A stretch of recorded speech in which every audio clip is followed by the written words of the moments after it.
Alright, Filipino reaction. Okay, reaction video tayo mga kaibigan dito sa nagtitrending ngayon. Politics na, celebrity pa. Eto na, Kuya Will. Trending na trending ngayon sa social media dahil nga iniwasan daw niya ang isang PWD na magpa-picture or magbinta yata ng bulaklak na sampagita. Okay, explain natin mga kaibigan. Per review tayo. Per reaction, per na per. Ito na, inulit ko, reaction video lang. Pasok. Tapos, pansinin nyo guys, itong PWD na gustong magpapag-picture sa kanya, lalaki, inalisan niya. Hindi natin alam kung ano sinasabi niya dyan. Ayun, gusto ko nga pagbigyan na lang ng damit. Ayun, na gusto magpa-picture yung tao, iniwasan niya. Ayan guys Okay mga kaibigan, ito yung trending video ni Kuya Will. Medyo palakihin natin para maintindihan natin. Okay, take 2 mga kaibigan, panoorin mabuti at explain natin maya-maya. Tapos pansinin nyo guys, itong PWD. Ayan, okay, ito si Tatang PWD, may dalang bulaklak ng sampagita. Okay, may kasamang bata at ito naman nakaputi ay si Kuya Will. Marami na nakapanood dito mga kaibigan, kaya kahit maliit itong video natin ay siguradong alam nyo na rin ito. Okay, inulit ko, reaction video lang at review. Okay, continue lang. PWD na gustong magpapag-picture sa kanya, lalaki, inalisan niya. Hindi natin alam kung ano sinasabi niya dyan. Ayun, gusto ko nga pagbigyan na lang ng damit. Na gusto magpa-picture yung tao, iniwasan niya. Ayan guys ulitin natin para klaro. Grabe yung ginawa ni Willie Rebillame. Okay, ito na mga kaibigan ay talaga namang breaking na breaking ito at trending na trending ngayon sa TikTok, Facebook, hanggang ngayon sa YouTube. Okay, explain natin. Ito si Kuya Will ay tatakbo bilang senador ng Pilipinas ngayong 2025. At marami din mga kaibigan ang nagsasabi si Kuya Will ay number 1 daw sa survey ngayon. Ganon? For real. Dahil nga si Kuya Will ay sikat, ayun na nga, number 1. Okay, continue pa natin Konting ano pa? No? Yan guys, ito, okay, bago nangyari yung matandang lumapit ay si Kuya Will ay nagpa-picture dito kay Mr. Handsome. Okay, ninyo po itong... So, pansin nyo, pag medyo malinis yung tao, malinis tingnan, okay, medyo kagalang-galang yung suot, aakbayan ni Willie Rebillame. Okay, klaro naman Anyway, wala namang kasalanan yung tao na inakbayan ni Willie. Wala tayong issue dyan. Si Willie po yung may issue dito. Katulad yan, malinis, inakbayan niya. Okay? Malinis. Di siya nandidire. Tapos ito yung kasunod na nangyari. Kasi dyan nagpicture sila. Ito yung kasunod. Video na ito. Picture ni Willie dito sa mga tao. Yan. So, itong si Tropa, yung medyo mataba. Yung mataba. No? Tingnan niyo po yung gagawin ni Willie Rebillame. Iba yung trato niya doon sa una niyang kapicturan. Kung nagpa-picture sa kanya, iba yung trato niya dito sa lalaking mataba. Okay? Hindi kalinisan. Hindi kalinisan. Pero, manager, sir, nagpa-akbay si Kuya Will, medyo pasok pa rin. Si Kuya Will ay hindi nag-akbay kasi nga may ugali si Kuya Will na mahilig magbulsa ng kamay. Okay? Naulit ko mga kaibigan, per review, per reaction, per na per tayo mga kaibigan Okay, continue lang. Inakbayan si Willie, pero si Willie hindi nag-akbay. nakapasok lang yung kamay niya sa bulsa niya. Habit niya yan. Hindi siya makbay. Tapos pansinin niyo. Ayan, ito na. Si tatay. Lapit si tatay ngayon. Na medyo may kapansanan yata ito si tatay, no? Kasi may hirapang naglakad. Tapos ewan ko, sampagita yata yung dala niya. Sampagita nga. Baka balak lang niyang magbenta kay Willie Rebillame. Tapos nilapitan siya or di kayo magpa-picture. Pero ang alam ko dito, baka bibentahan si Willie Rebillame. Panoorin niyo po. Guys, itong PWD Nanginginig-nginig pa si Tatang na gusto medyo lumayo.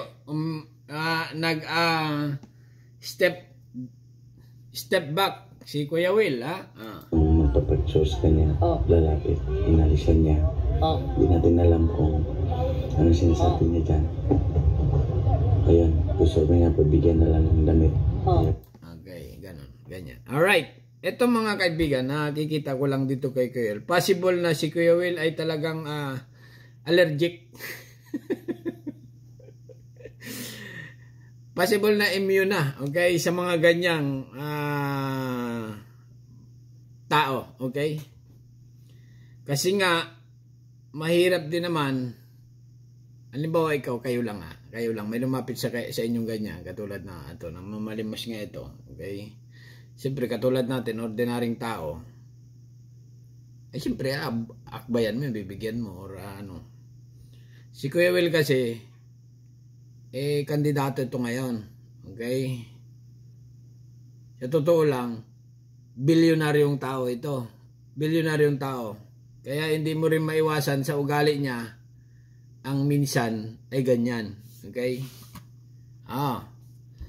Pero, nakikita ko naman dito mga kaibigan kay Kuya Will, ay maganda naman ang hangarin niya sa bansang Pilipinas. Okay? Yung kanyang kayamanan, hindi naman galing sa kalukuhan yan or kagaguhan. Ito si Kuya Will talaga, paprangkahin ko na kayo, si Kuya Will ay mabait na tao ito. Maraming natulungan ng mga Pilipino. Okay, hindi pa ito kandidato nung araw or hindi pa ito politiko, ay sobrang daming tao na nito ang pinasaya at hindi lang yan, binigyan pa niyan ng kabuhayan, ayuda. Siyempre, dito mga kaibigan, hindi mo rin maiwasan yan. Marami rin mga politiko na gumagawa ng ganyan na iniiwasan yung mga ganyang tao. Sa totoo lang. Okay? Hindi lahat ng politiko ay ayakapin mo ang lahat ng tao kasi nga sobrang daming nagpapapicture dyan, sobrang daming kumakaway. Kamay-kamay. Okay? Pero sa tingin ko, itong si Kuya Will, possible na pagod or possible na shock or possible na gano'n na nga. Taring. Kuya Will, ano ba yan? Ang hirap mag-explain sa'yo. Kasi nga, counting bagay lang ngayon. Na makitaan ka ng very bad. Ay talagang tuloy-tuloy na ang pagiging very bad mo. Pero, Kuya Will, sa tingin ko naman ay kahit hindi ka manalo, okay? Kung halimbawa lang ay sa tingin ko ay tuloy-tuloy pa rin ang pagtulong nito ni Kuya Will. Okay? Pero sa tingin ko, mga kaibigan, itong nagba-viral video na ito, possible na ipatawag ito ni Kuya Will at hihingi ito ng dispensya or sorry dito sa tao na ito dahil nga, yun na nga, ang paliwanag dito ni Kuya Will, sa tingin ko, ay depressed or pagod na siya sa pangangampanya. Okay? Continue pa natin. Commercial muna. Commercial mula kay Kuya Will. Kuya Will, what's going on? Yan ang sinasabi ko kay Kuya Will ayan, di ba? Commercial. Kuya Will, what's going on? Ay, nako naman. Nakikinig ako ng sound kanina. Napanood ko lang ito. Kaya bigyan nag-reaction ako. Okay. Okay. Tama na yan. Continue pa, Toy. Yan po yung bibigyan natin ng reaction niya. Sabihin mo na. Akalain mo po, isang tatay, iniwasan po ni Willie Rebillame. Iniwasan. Nandiri. Una, yung medyo matino yung kasuotan. Siya pa mismo yung umakbay. Nandiri nga. Kung siya nandiri. Explain ko lang sa'yo, kung ikaw ba ilapitan ng ganyan, di ka ba ano? Hindi, ang tao kasi may kanya-kanyang level din talaga okay? Maraming tao talagang ganyan, may mga ordinary. Si Kuya Will nga, level up yung bilyonaryong tao yan. Ang realidad ng Pilipinas, pag bilyonaryo ka, ay medyo iwas ka talaga sa mga ganyan, okay? Kung ikaw naman ay ka-fake-fake lang dahil eleksyon ngayon, ay baka yakapin mo yan. Di ba? Pero kung ikaw ay ordinaryong mamamayan na tama lang yung buhay mo, ganon, possible nga na baka hindi rin. Di ba? Baka tumakbo ka rin. Kasi nga mga kaibigan, ang nangyayari ngayon, pagdating ng eleksyon, ang ibang mga kandidato ay ang hirap hanapin. Pumunta ka sa bahay niyan, baka taguan ka pa ng mga yan. Kasi nga, umiiwas, sobrang laki na ng gastos ng iba. Okay? Yung iba may dala pang mga alcohol. Okay? Alcohol ang pagkakamayan mo, naka-alcohol yung kandidato. Kasi nga, siyempre isipin mo, ay, nandidiri ako dito. Ganyan, nandidiri siguro yan, kaya ng kamay-kamay na ganyan. Okay? Nagpakatotoo lang talaga itong si Kuya Will. Viral ito mahirap na magsalita dito kasi nga sa tingin ko talaga si Kuya Will mabait na tao. At kung halimbawang manalo naman si Kuya Will, okay? Ngayong sa pagka-senador dahil nga number 1 daw sa survey, pasok na pasok mga kaibigan, wala na magagawa. Sa tingin ko pasok talaga. Kahit sabihin mong ay wag niyong botohin yan, mahina yan. Ayun nga mahirap Okay? At kahit sabihin mo ay si Kuya Will walang alam sa batas yan kasi nga hindi naman nag-aaral ng lolo yan. Okay? Ang isang milyonaryong tao mga kaibigan gumagamit ng lawyer. Okay? Gumagamit ng lawyer, pinapatakbo niya yung lawyer para yung lawyer ang magpaliwanag sa mga tanong mo. Okay? Ibig sabihin, yung big boss ay si Kuya Will. Ang mangyayari niya mga kaibigan sa Senado, possible na may si Kuya Will ay may lawyer na katabi para siya ay maanuhan. Alam nyo na yun. Okay? Yun na nga. Sa tingin ko naman, ibang klase ang talent ni Kuya Will, mga kaibigan. Kasi nga, ito si Kuya Will, dating mahirap ito. Nagsikap ng todo, sariling diskarte, kaya ito yumaman. Hindi ito dumugas or kumurakot ng kapirahan ng mga mahihirap para ibulsa lang niya. Kung dumugas man ito sa mga advertisement, kung halimbawa lang ayun ay sa mga mayayaman na yon. Pero sa mga mahirap, ito ay bumibigay ng pera. Mula nung araw hanggang ngayon, mga kaibigan, si Kuya Will ay patuloy na tumutulong. Siyempre, yung iba hindi natutulungan. Kasi sobrang dami. Tapos itong viral na video lang ito, simpleng-simple lang ito, tinalikuran ni Kuya Will, binigyan pa nga ng damit Bago siyempre sasabihin mo, very bad, okay, si Kuya Will. Siyempre, iisipin mo rin na lamang, nanggagamit lang yan, ng ganito, ganyan. Kaya nga tumakbo ito para gustong tumulong sa sambayanan. Wala naman itong dinugas sa pera ng bayan. Sa ngayon. Pero sa tingin ko, hindi ito dudugas kasi nga, milyonaryo na ito, mga kaibigan. Bilyonaryo na nga Malaki na ang kita niya sa kanyang mga something sa mga TV show na lang niya. Kaya nga ayaw na niya Kasi nga yung pumapasok ng pera sa kanya sobra-sobra na. Kaya nga niya binibigay na. Bigyan ng jacket yan, bigyan ng cellphone yan, bigyan ng kapirahan yan, bigyan ng negosyo yan. Okay? Ang dami niyan mga kaibigan, mula nung araw pa, si Kuya Will ay nagbibigay na. Siyempre, yung ibang tao hindi nabibigyan, masama ang loob kasi haba ng pila. Nakapila doon siguro sa mga ganyan-ganyan. Or kasi nga iniikot nito ni Kuya Will ang Luzon, Visayas at Mindanao mga kaibigan. Pero hindi ko na nakikita ito kay kasama ni DDS, ni Duterte. Okay? Kasi nga nung araw ito si Kuya Will ay napupusuan ni Duterte. Okay? Hindi mo rin masasabi mga kaibigan na ang bubutuin mo o bubutuin natin ay puro Duterte or puro Marcos. Siyempre, lahukan din tayo mga kaibigan May flavor lang.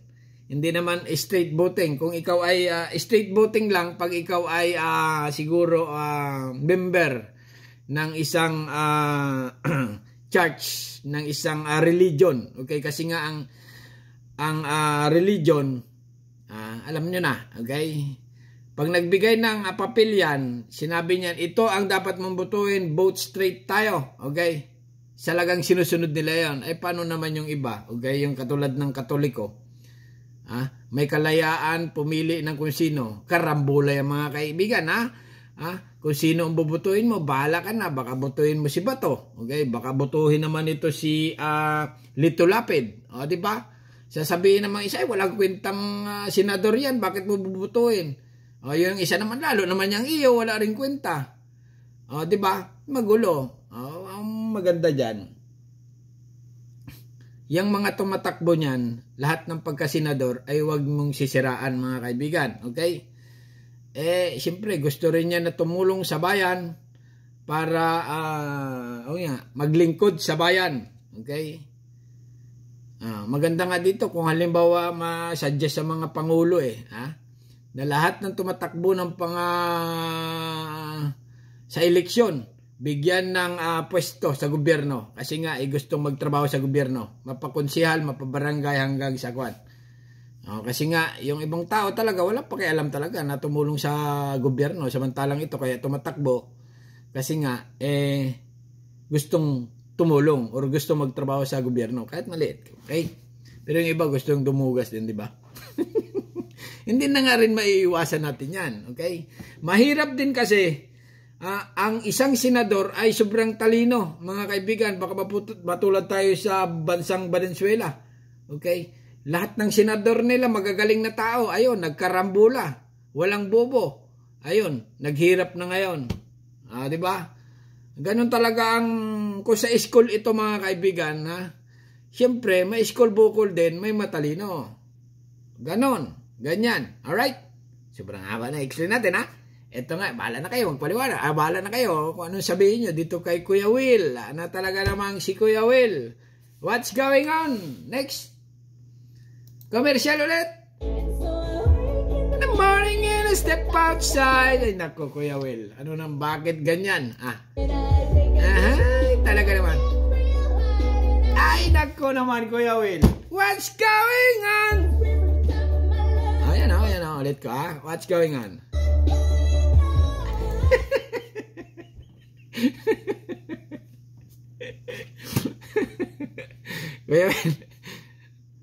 Ibig ko sabihin, mga kaibigan, number 1 ngayon sa survey. Pero hindi pa naman parang bilog pa. Okay, bilog pa ang bola, dribble pa. Malalaman natin yan sa final. Kung pasok si Kuya Will sa final. May kulupyot. Hindi naman, sa tingin ko. Si Ruben Padilla nga, pasok yun ang gusto ng tao Wala tayong magagawa. Gusto talaga siya. Katulad si Ruben Padilla, inaasahan ng iba, talo. Dahil walang daw, konti lang alam mo sa batas. Ganon, ganyan. Alam nyo ba, mga kaibigan, explain ulit natin ng konti. Medyo pahabain ko lang, okay? Sa 100 milyon, okay, isang daang milyong Pilipino, sabi nila, ang may alam daw sa batas dyan ay nasa 30-70. Okay, ang kalakaran. Okay, ganon. Kung nasa 10 Pilipino, ang may alam sa batas ay 4 na. 4, yung 6 wala. Okay?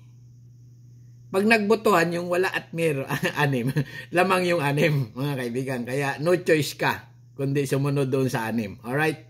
Kahit ikaw ay may alam, tapos yung 6 ay wala, pag nag-ipon yun, mga kaibigan, siguro tayo walang alam dito, sama-sama tayo, okay, may alam doon. O botohan, sino man nanalo ngayon? Siyempre, lamang yung 6, okay? Kaya walang magagawa yung may alam, kundi sumunod dito sa walang alam. Alright? Hanggang dito na lang, mga kaibigan, bahala na kayo. Sigurado, dami kong basher, okay lang. Alright, subscribe, thank you, Kuya Will. Panalo na. Subscribe, thank you, bye.